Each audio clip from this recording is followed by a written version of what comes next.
Pernah nggak sih Anda dengar kalimat, cintaku padamu seluas samudra? Di lagu, di film, di mana-mana ada. Kalimat yang megah, puitis. Tapi kalau dipikir-pikir lagi, apa masih terasa gregetnya? Kayaknya sih udah nggak terlalu ya. Rasanya datar aja. Datar ya. Iya. Kita udah dengar ribuan kali, jadi maknanya itu kayak luntur. Kita tahu maksudnya, tapi kita nggak merasakan maksudnya lagi. Nah, persis. Luntur itu kata yang pas. Dan kelunturan makna inilah yang mau kita bongkar hari ini. Kita akan coba kulik bareng-bareng seni menciptakan metafora cinta yang lebih segar, lebih modern, yang rasanya, ya, nyambung sama hidup kita sekarang. Sumber kita kali ini seru banget. Isinya itu panduan buat mengaitkan perasaan cinta yang universal dengan gambaran-gambaran yang super personal, kadang aneh, dan seringnya diambil dari dunia teknologi atau rutinitas harian kita. Jadi, misi kita sederhana aja sebetulnya. Kita mau cari tahu gimana caranya kita semua, bukan cuma penulis puisi, bisa berhenti pakai klise. Dan mulai ngomongin perasaan dengan cara yang lebih jujur. Cara yang bisa bikin pasangan kita atau teman kita berhenti sejenak, terus mikir, nah ini dia, persis kayak gitu rasanya. Oke, mari kita mulai bedah. Jadi, apa sih yang salah sama cintaku bagai lautan atau senyummu secerah mentari? Kenapa kita butuh yang baru? Sumber kita ini ngasih jawaban yang menurut saya agak mengejutkan. Katanya, masalah utamanya justru karena kalimat itu terlalu universal. Semua orang ngerti. Justru itu kelemahannya. Metafora yang kuat di zaman sekarang katanya bukan yang dipahami semua orang, tapi yang datang dari sesuatu yang amat sangat personal. Personal. Iya, sesuatu yang mungkin, dan ini kuncinya, cuma punya arti mendalam bagi dua orang dalam satu hubungan. Tunggu, ini menarik. Jadi, semakin sedikit orang yang ngeh, Justru semakin kuat maknanya. semakin kuat maknanya buat pasangan itu. Tepat. Karena itu jadi kode mereka, jadi bahasa rahasia mereka kan? Dan dari prinsip personal di atas universal ini, sumber kita nurunin 3 pilar penting lainnya. Yang pertama, metafora itu harus berdasar pada karakter. Oke? Maksudnya, perumpamaan itu harus keluar dari dunianya si karakter. Kalau dia seorang programmer, ya metaforanya seputar coding. Kalau dia barista, ya seputar kopi. Jadi terasa otentik, bukan cuma tempelan puitis. Jadi ini soal bahasa cinta yang spesifik ya? Kalau karakternya seorang gamer hardcore, mungkin bilang, kamu adalah epic loot dalam hidupku, itu jauh lebih romantis daripada bilang dia bunga mawar. Persis. Itu contoh yang sempurna. Prinsip kedua, dan ini yang bikin beda banget. Metafora modern itu bukan sekedar pujian. Kerapuhan, kecanggungan yang manis, atau sebuah ketergantungan. Tunggu dulu, ini agak aneh. Bukannya inti dari metafora cinta itu memuji? Kalau kita bilang pasangan kita itu mengganggu atau merepotkan, apa itu tidak malah menyinggung perasaan? Nah, disitulah seninya. Nanti kita akan lihat contohnya, bagaimana kata mengganggu bisa jadi pujian tertinggi. Intinya, metafora modern mengakui kalau cinta di dunia nyata itu ya berantakan, nggak selalu mulus. Oke, masuk akal. Dan yang terakhir, prinsip ketiga adalah multisensor. Sumber ini ngingetin kita kalau cinta itu bukan cuma soal apa yang kita lihat. Metafora yang hebat itu yang bisa melibatkan indera lain. Gimana rasanya cinta itu kalau disentuh? Baunya gimana? Suaranya? Bener juga ya. Kita sering lupa cinta itu punya rasa atau bau. Kayak aroma parfum pasangan yang ketinggalan di jaket. Atau suara ketawanya. Itu kan memorinya kuat banget. Betul. Waktu kita pakai gambaran yang melibatkan tekstur, suara, atau bahkan rasa, deskripsinya jadi jauh lebih hidup dan gak gampang dilupakan. Oke, prinsipnya udah kebayang, sekarang kita masuk ke bagian yang paling saya suka dari sumber ini, peralatannya. Ada 4 teknik jitu yang dijabarin buat menciptakan metafora-metafora ini. Yang pertama disebut teknik dunia mikro. Ini sebenarnya penerapan langsung dari prinsip yang tadi kita bahas. Yang soal berdasar pada karakter itu kan? Tepat, kita pakai bahasa dari dunia spesifik si karakter. Dan contoh-contohnya ini luar biasa. Coba bayangin seorang programmer yang lagi jatuh cinta. Dia nggak akan bilang, aku tak bisa hidup tanpamu. Dia mungkin akan bilang, perasaanku padamu itu bukan love at first sight, tapi lebih kayak infinite loop. Sekali jalan, aku nggak mau ada jalan keluarnya. Itu jenius. Iya kan? Karena ada unsur terjebak tapi dalam konteks yang positif. Dia terjebak dan dia suka. Bener. Atau yang ini, favorit saya.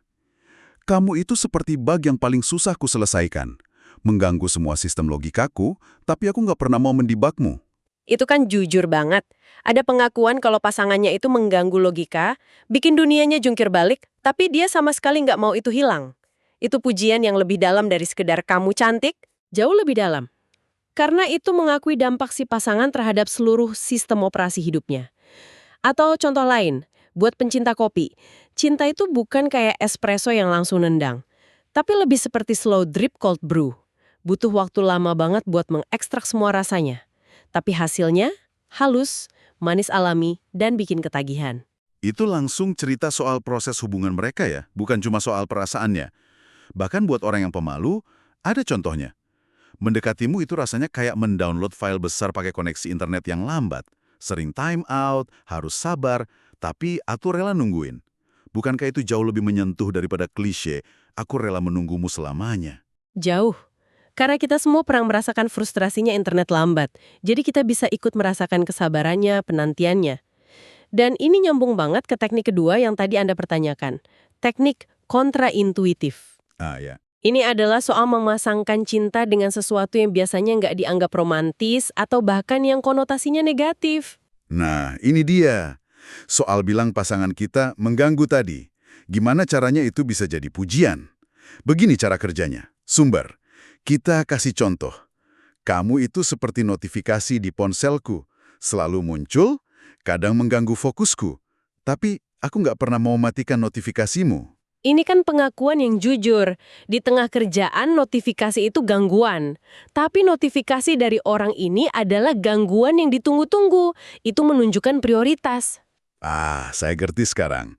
Jadi ada lapisan makna di baliknya. Gangguan yang sebenarnya bukan gangguan. Saya jadi ingat ada notifikasi yang bikin stres. Tapi notifikasi dari orang tertentu itu rasanya beda. Ditunggu-tunggu malah. Alih bilang, kamu menyelamatkanku, coba bayangkan kalimat ini. Bertemu denganmu itu bukan seperti tabrakan atau cinta pada pandangan pertama. Rasanya lebih seperti menemukan fitur autosave di tengah game hidup yang seumur-umur nggak pernah punya fitur itu. Itu gila ya. Karena kita autosave itu langsung memunculkan perasaan cemas akan kehilangan segalanya, rasa takut kalau semua usaha bakal sia-sia. Jadi satu kata itu sudah membawa seluruh cerita latar belakang emosional si karakter. Saya belum pernah kepikiran seperti itu. Dan kelegaan yang luar biasa saat menemukan keamanan itu, itulah kekuatan metafora kontraintuitif. Ia menceritakan lebih dari sekedar cinta, ia menceritakan konteks emosional di sekeliling cinta itu. Ini nyambung banget kedua teknik terakhir yang rasanya sangat sekarang. Yang ketiga, teknik sensasi tubuh yang diabaikan. Oke, jadi kita semua udah bosan kan ya sama jantung yang berdebar kencang? Nah, teknik ini mengajak kita fokus ke sensasi-sensasi fisik lain yang lebih halus, yang sering kita rasakan, tapi jarang kita kasih nama. Karena jantung berdebar sudah jadi milik semua orang. Kita butuh deskripsi yang lebih spesifik tentang bagaimana kehadiran seseorang mempengaruhi tubuh kita secara nyata. Betul. Coba dengarkan ini. Setiap kali kamu tersenyum, yang kurasakan bukan debaran, tapi seperti ada tangan hangat yang dengan pelan meremas bahuku yang tegang. Sebuah isyarat nonverbal bahwa segalanya akan baik-baik saja. Ini langsung bisa dirasain kan? Kita semua tahu rasanya bahu yang kaku karena stres, dan kita bisa bayangin kelegaan dari sentuhan hangat itu. Itu contoh metafora yang bekerja di level emosional dan fisik secara bersamaan. Sangat kuat. Atau contoh lain yang sangat modern dan relevan, suaramu itu seperti weighted blanket untuk anxiety-ku. Wow! Bagi siapapun yang pernah merasakan kecemasan atau tahu apa itu weighted blanket, metafora ini langsung kena. Nggak perlu dijelasin lagi. Dan teknik terakhir, yang keempat, mungkin yang paling kita banget. Teknik kehidupan digital modern. Sumber ini bilang, kita nggak bisa lagi pura-pura teknologi itu bukan bagian dari hidup kita. Jadi, kenapa nggak kita pakai sebagai sumber metafora? Karena disitulah kosakata kita sekarang. Disitulah dunia kita. Tepat. Misalnya, untuk menggambarkan keterikatan dalam sebuah hubungan. Hubungan kita itu kayak aplikasi yang selalu jalan di background.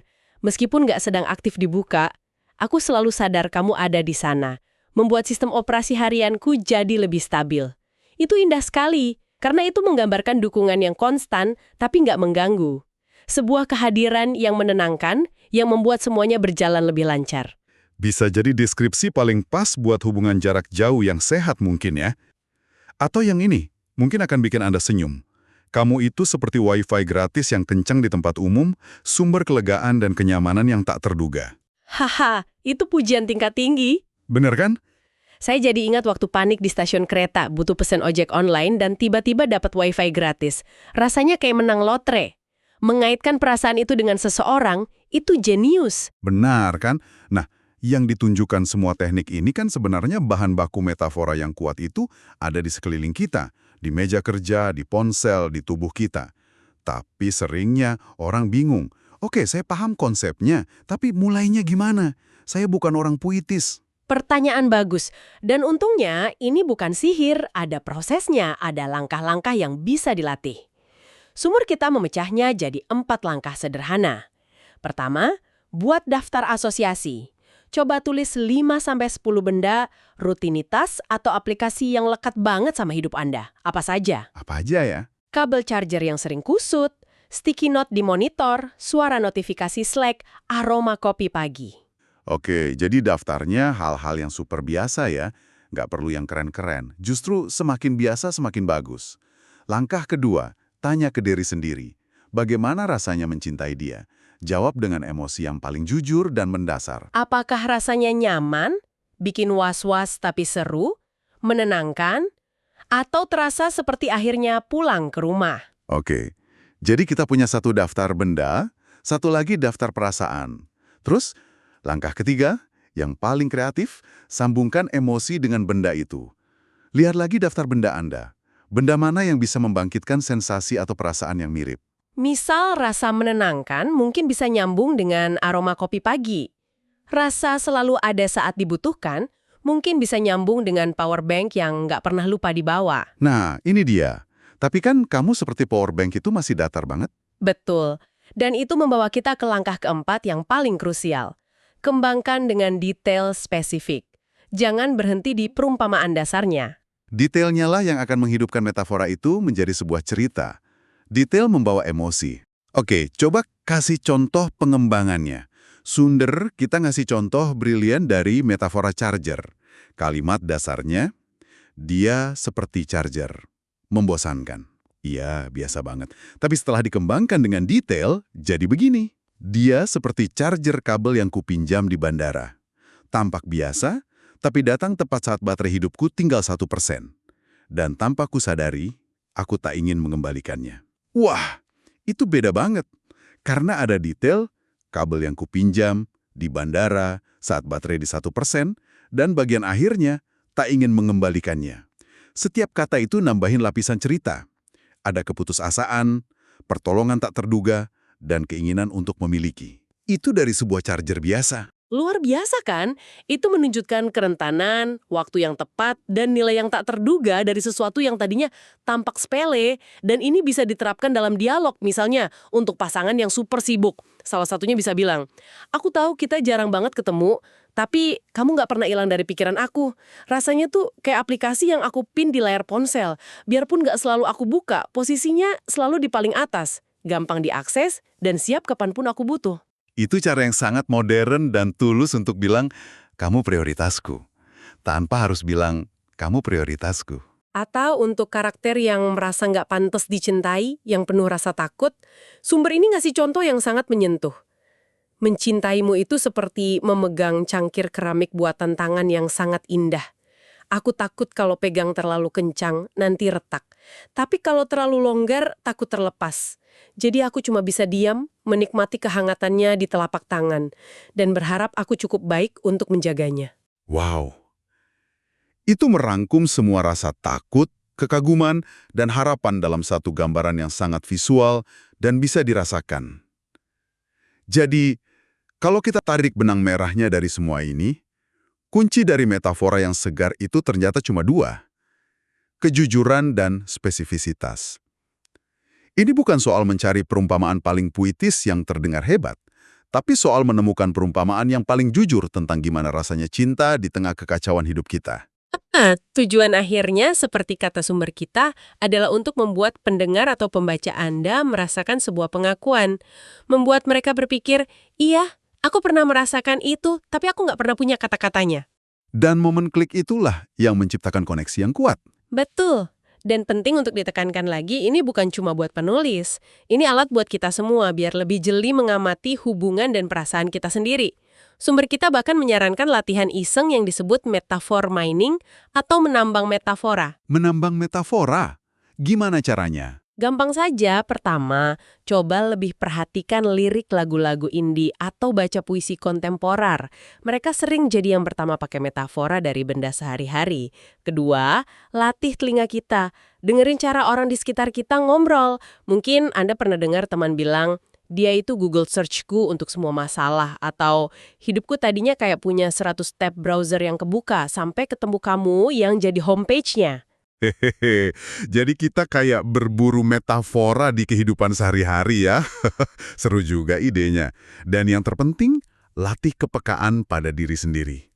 Saat Anda merasakan emosi yang kuat terkait seseorang, coba berhenti sejenak dan tanya, perasaan ini persis seperti apa di dunia fisik? Bukan bunga, bukan lautan, tapi sesuatu yang nyata dari duniaku. Mungkin rasanya seperti menemukan kaos kaki yang pasangannya hilang berbulan-bulan, atau seperti sensasi lega saat internet nyala lagi setelah mati lampu. Catat itu adalah tambang emas emosi Anda. Ini benar-benar ajakan untuk jadi lebih sadar dan kreatif dalam cara kita memahami dan mengungkapkan perasaan ya. Tepat sekali. Ini tentang memberi nama pada nuansa-nuansa emosi yang sering kali tak terucap, yang sering kali hilang di antara klise-klise lama. Kalau begitu, sebagai penutup, kami ingin meninggalkan sebuah pertanyaan untuk Anda renungkan. Saya sendiri jadi kepikiran nih setelah ngobrolin ini. Setelah mendengar semua ini, coba pikirkan sejenak. Jika hubungan terpenting dalam hidup Anda saat ini adalah sebuah benda, aplikasi atau proses dari kehidupan sehari-hari Anda, bukan bunga atau lautan, apakah itu? Dan yang lebih penting, mengapa?